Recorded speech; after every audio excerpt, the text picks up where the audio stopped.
Hello students, इस video में हम देखेंगे how to show that vector product या फिर cross product is anti commutative, यानी कि vector A cross vector B is equals to minus vector B cross vector ए।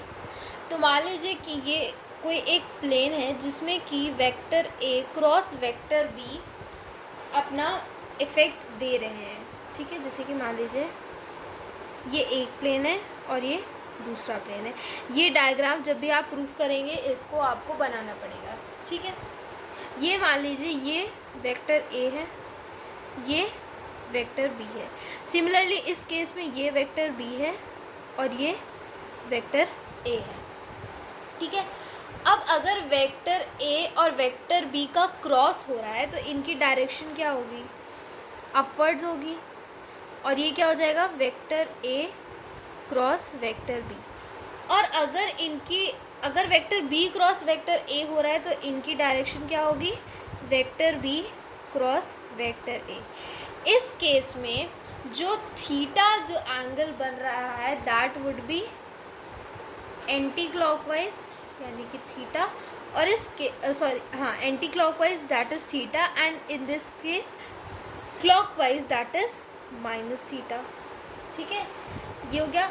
अब इस केस में आपको पता है कि क्लॉक रूल से आपने पढ़ा है कि हम कैसे इसकी डायरेक्शन निकालते हैं। ठीक है, तो ये इसकी डायरेक्शन हो गई और ये इसकी डायरेक्शन हो गई, राइट। ये कैसे एक्ट कर रहा है? ये इस तरीके से एक्ट कर रहा है, ऐसे, और ये रिवर्स एक्ट कर रहा है इस तरीके से। ठीक है, आप चाहे तो ऐसे लिख सकते हैं, this would be plane of vector A and vector B, and again this is plane of vector A and vector B। अब इसको नाम दे दीजिए केस 1 और इसको नाम दे दीजिए केस 2। तो in case 1 vector A cross vector B is equals to A B sine theta n cap, है ना?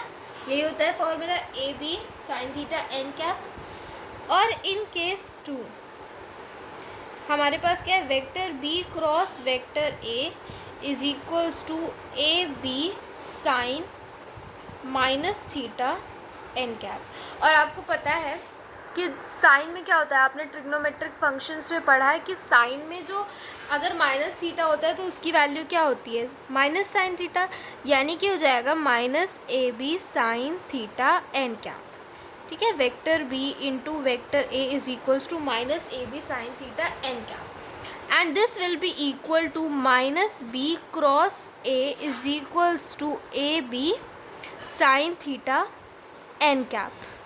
और ए बी साइन थीटा किसके बराबर है? Vector A cross vector B के। ठीक है, तो therefore from case 1 and case 2 vector A cross vector B is equals to minus vector B cross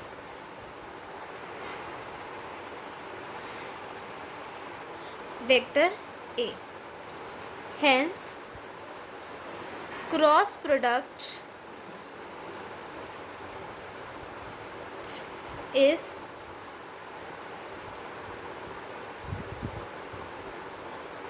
commutative। ठीक है, cross product is anti commutative.